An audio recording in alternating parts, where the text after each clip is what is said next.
데살로니가전서가 총 몇 장이죠? 5장입니다. 이제 오늘 4장이니까요. 이제 거의 이제 중간 지점을 넘어선 겁니다. 3장까지 내용은 어떤 내용이죠? 사도 바울과 데살로니가 교인들의 그 관계가 굉장히 아주 좋죠. 그리고 정감이 있고, 그리고 서로를 격려하고, 그리고 안 좋은 관계가 아니라 굉장히 좋은 관계로 잘 엮어지는 것을 볼 수 있어요. 그래서 서로 간의 어떤 믿음의 교제가 참 잘 되고 있죠. 위로와 격려를 하고, 또 복음 안에서 하나님 나라의 가치관을 가지고 그 소망을 가지고 그 어떤 사는 그런 아름다운 모습, 그래서 건강한 목회의 현장을 주시하게 합니다. 그래서 이 데살로니가 전서를 읽으면요, 굉장히 마음이 흐뭇해집니다. 그래서 이 서로가 통한다는 것, 사역자와 교우들 간에 이렇게 통한다는 것은 너무너무 좋은 일이죠. 그리고 흐뭇한 느낌을 주죠. 하지만 데살로니가 전서가 3장으로 끝나지 않고 4장으로 계속 이어지는 것을 보면 그것이 전부가 아니라는 것을 보여줍니다. 그냥 서로가 잘 통한다 하는 것으로 끝나는 것이 아니라 한 단계 더 나아가서 해야 될 일이 있다 하는 것을 보여주고 있는데요. 그것은 뭐냐? 한마디로 이야기하면 하나님을 기쁘시게 하는 겁니다.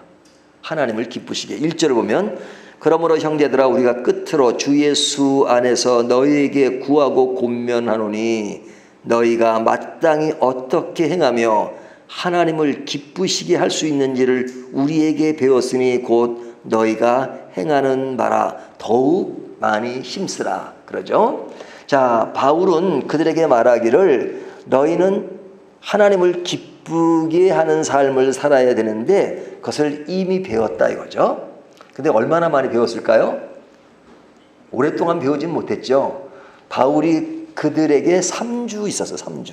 그러니까 3주 동안 정말로 많은 시간을 가리킨 것 같지만 그 기간으로 보면 짧잖아요. 짧은 기간임에도 불구하고 그들이 이렇게 성숙한 모습을 보였다는 것은 너무너무 감사한 거죠. 그러니까 그들에게 하나님을 기쁘시게 하는 삶을 배운 겁니다. 그리고 실제로 배운 것으로 끝나는 것이 아니라 그들은 그것을 행하고 있다. 그 행하는 모습에 대해서 사도 바울은 3장까지 너무 감사하며 너희들의 그런 모습이 너희들뿐 아니라 주변에 소문이 퍼져서 정말로 아름다운 본을 너희가 보이고 있다. 이렇게 칭찬하고 감사하고 그러잖아요. 하지만 그 선에서 머물지 말고 더욱 힘쓰라. 이렇게 말하죠. 이 더욱 힘쓰라는 것은 아직까지도 다가 아니라 더 할 일이 많다. 그리고 더 우리가 성숙해지고 더 다져야 될 것이 많다. 이렇게 이야기하는 거죠. 그래서 이러한 사실을 아는 것이 매우 중요하다고 말합니다. 2절을 보면 우리가 주 예수로 말미암아 너에게 무슨 명령을 준 것을 너희가 아느니라. 이 아는 것이 굉장히 중요하단 말이죠. 이것을 모르는 것이 아니라 아는 것이 너무너무 중요하다. 그 아는 것, 그것이 중요하죠. 근데 그 당시 데살로니가 교인들 뿐 아니라 오늘날 우리도 이것을 아는 것이 굉장히 중요하죠. 아는 것이 뭐예요? 하나님을 기쁘게 하는 삶. 그래서 그것을 위해서 늘 배우고 행하고 힘쓰고 그리고 또 알고 또 모르고 지나갈 때가 되면 다시 배우고 힘쓰고 알고 다시 되새기고 그래서 다시 조정을 하고 다시 그런 재정비해서 하나님이 원하시는 그 삶, 기쁘게 하는 삶을 향하는 것, 그것은 예전이나 지금이나 똑같이 우리에게 너무너무 중요하다는 것이죠. 자, 그렇다면 하나님을 기쁘게 하는 삶이 무엇일까? 그것을 말하자면 성경 창세기부터 계시록까지 너무너무 많은 이야기를 할 수 있죠. 하지만 오늘 본문에서 특별히 강조되고 있는 것은 두 가지입니다. 그 두 가지가 뭐냐? 그것을 통틀어서 말하면 거룩함입니다. 거룩함. 그래서 거룩함을 강조하잖아요. 우리가 지난번에 레위기를 볼 때도 그 레위기 핵심 포인트가 거룩함이라는 것을 강조했는데 데살로니가 전서도 지금 거룩함을 강조합니다. 이 거룩함이 하나님을 기쁘게 하는 삶이다. 이렇게 이야기하죠. 3절을 보세요. 하나님의 뜻은 이것이니 너희의 거룩함이라 너희의 거룩함. 이것이 뭐라고요? 하나님의 뜻이다 이거죠. 하나님의 뜻은 이것이니 너희의 거룩함이라. 이것이 그냥 짧은 한 문장이지만 굉장히 강렬하게 강조되고 있죠. 하나님의 뜻은 이것이다. 그것이 뭐냐? 너희의 거룩함이니라. 이 거룩함이 굉장히 중요합니다. 그런데 이제 우리가 거룩함이란 말을 많이 쓰잖아요. 그러면 구체적으로 삶 가운데 거룩한 것이 무엇이냐 할 때 조금 전에 말씀드린 것처럼 성경 전체를 통해서 너무 많은 것을 이야기할 수 있지만 오늘 본문은 특별히 두 가지를 강조하는데 그 첫째가 뭐냐? 3절을 다시 보면요. 음란을 버리고. 자, 3절에 이제 거룩함을 강조하면서 첫 번째로 나오는 것이 음란을 버려라. 그래서 그 앞에 곧 이렇게 곧. 그러니까 거룩함과 음란을 버린 것과 이렇게 이퀄. 이것이 음란을 버리는 것이 거룩한 요소 중에 굉장히 중요한 것이다. 이렇게 말하는 겁니다. 4절을 보면 각각 거룩함과 존귀함으로 거룩함이 또 나오죠. 그것을 더 강조 존귀함으로 자기의 아내 대할 줄을 알고 5절 하나님을 모르는 이방인과 같이 세욕을 따르지 말고. 자, 이것이 그 당시에 어떤 성적 문화를 이렇게 간접적으로 보여줍니다. 그 당시에 그 로마의 어떤 성적 타락, 우리가 로마서를 통해서도 그 이방인의 죄를 다할 때 이미 그들의 그런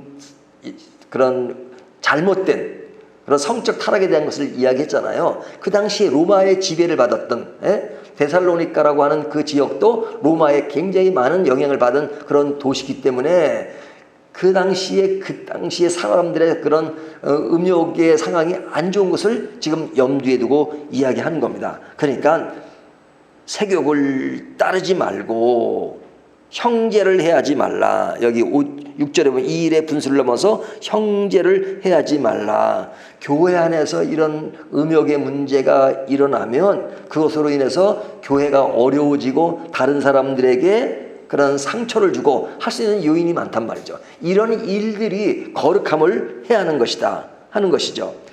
뿐만 아니라 이 음란이라고 하는 것은 가정의 질서를 파괴하는 것이잖아요. 가정의 질서가 파괴되면 그 다음에 뭐가 파괴돼요? 우리가 속해 있는 교회도 파괴되고 우리의 어떤 사이도 파괴되고 하는 그런 모든 그것의 중요성을 굉장히 강조하는 겁니다. 우리가 거룩함이라고 하는 것은 구별된 삶이라고 그랬죠. 하나님 안에 거하고 그리고 이 세상에 그릇된 것과 구별되는 것인데 그 구별되는 것 중에 이 음란의 문제를 굉장히 크게 강조하고 있어요.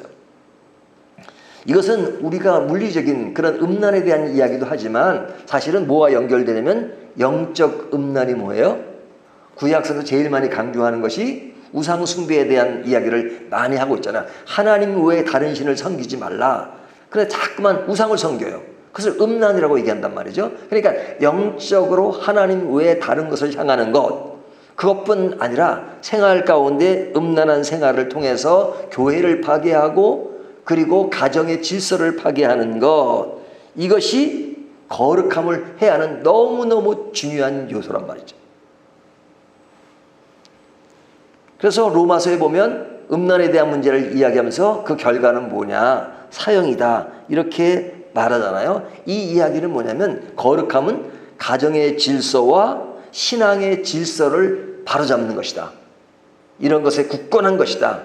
그래서 이런 것을 지키는 것이 거룩한 요소 중에 하나다 하는 것을 아주 심도 있게 강조하고 있습니다. 두 번째 강조하는 것이 뭐냐면 11절을 보면요. 또 너에게 명한 것 같이 조용히 자기 일을 하고 너희 손으로 일하기를 힘쓰라.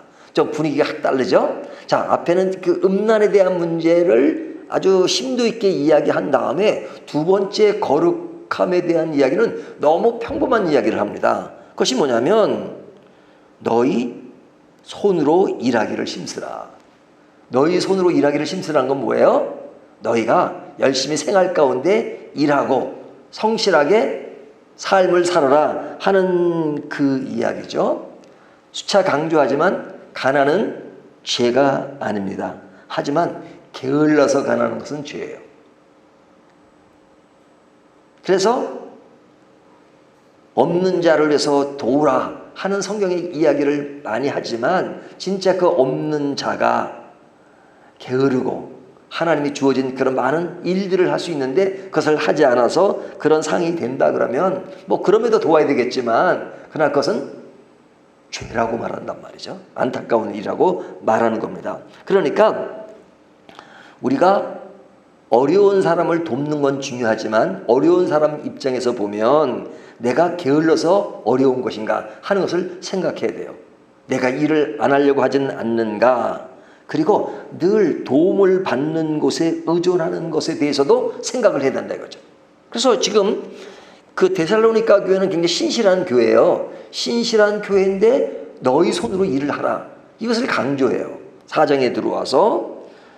그러니까 그 이야기는 뭐냐면 남한테 의존하려고만 하지 말고 그냥 스스로 독립적으로 이 모든 일들을 잘 해나갈 필요가 있다. 근데 그 해나갈 일이 경제와 얘기하는 거예요. 경제. 그러니까 경제적인 자립.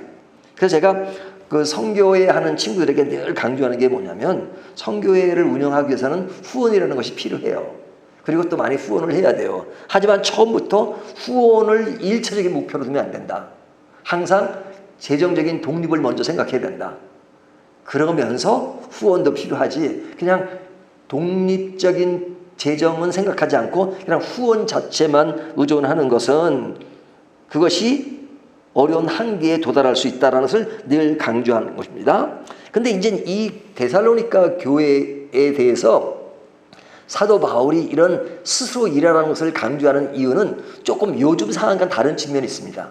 그 다른 측면이 뭐냐면 사도 바울이 데살로니가 교회에서 3주 동안 가르치고 그리고 어려움 때문에 가고 싶지는 않았지만 피해서 온 거잖아요. 지금 아덴에 있는 겁니다. 근데 그 아덴에 있으면서 그대의 상황을 더 알기 위해서 디모데를 보냈고 디모데를 통해서 들려온 소식이 그들의 믿음이 굳건하다는 것을 보고 굉장히 감사했죠. 감사하면서 이 편지를 쓴 게 뭐냐면 그런 감사한 중에도 그들이 잘 지금 오해하고 있는 부분이 하나 있었어요. 그것이 뭐냐면 예수님의 재림에 대해서, 강림에 대해서는 아직까지는 그 부분까지는 잘 모르고 여러 가지 그런 연약한 측면이 인식되었기 때문에 사도 바울은 데살로니가 전후서를 통해서 뭘 강조하냐면 예수님의 재림에 관한 이야기를 많이 하는 겁니다. 그래서 이제 오늘 본문 이유는 계속 예수님의 재림에 관한 이야기를 해요. 자, 이 재림에 관한 이해 중에 그들이 어떤 생각이냐면 재림에 관한 것을 확실히 믿는 것은 너무너무 중요하죠. 확실히 믿는 것. 그러니까 데살로니가 교인들이 처한 환경이라고 하는 것은 너무너무 어려웠어요.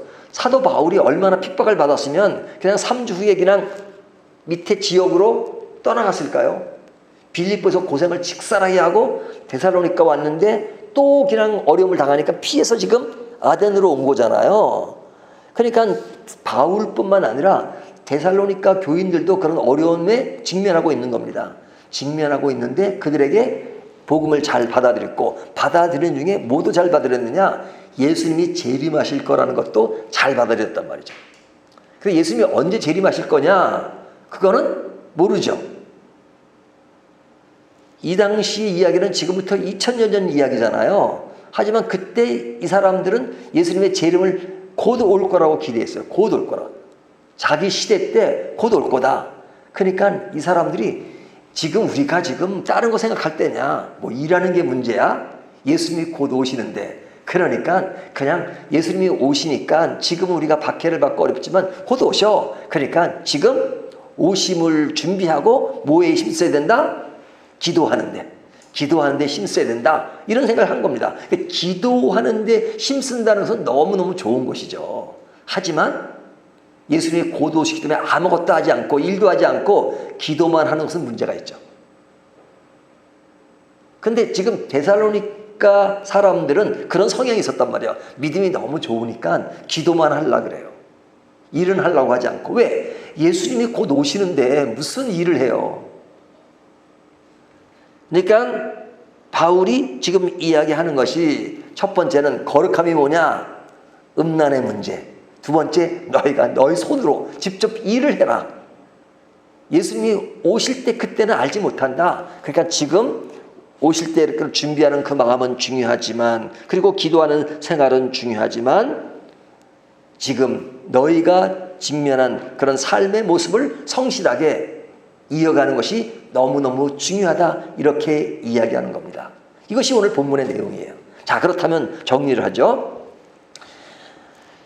거룩함을 강조합니다. 하나님을 기쁘시게 하라 하는 것은 거룩함을 지키는 건데, 그거는 두 가지 요소를 강조해요. 하나는 가정의 질서와 신앙의 질서를 잘 잡아가는 것이 중요하다. 근데 그런 질서는 너희가 신앙의 문제를 삼가 동떨어지게 생각해서 그냥 생활 가운데 이루어지는 그 일들을 소홀히 하는 것이 아니다. 성실하게 하는 것이다. 일도 열심히 하고, 오늘날로 말하면 학생은 공부 열심히 해야 되고, 사업한 사람은 사업 열심히 해야 되고, 또 가정생활도 열심히 해야 되고, 그리고 나에게 주어진 사회적인 그런 나의 입장, 역할, 그런 것들을 제대로 하는 것, 그것이 거룩함이다. 거룩함이라고 해서 뭐 가정도 버리고 그 다음에 그냥 교회에서 기도만 하고 하는 것이 아니라, 그것은 물론 당연히 해야 되는 거지만 그런 삶의 균형을 이끌어가는 것이 거룩한 삶의 매우 매우 중요한 부분이다 하는 것을 강조합니다. 주님은 오세요. 분명히 오세요. 하지만 오실 때까지 오늘 나에게 주어진 일을 최선을 다하고 성실하게 행하는 것, 이것이 거룩함을 지닌, 그리고 하나님을 기쁘게 하는 믿음의 삶이라는 것을 강조하고 있는 겁니다. 그렇다면 오늘날 우리도 늘 삶에 최선을 다하는 삶, 그것이 너무너무 아름다운 것이겠죠.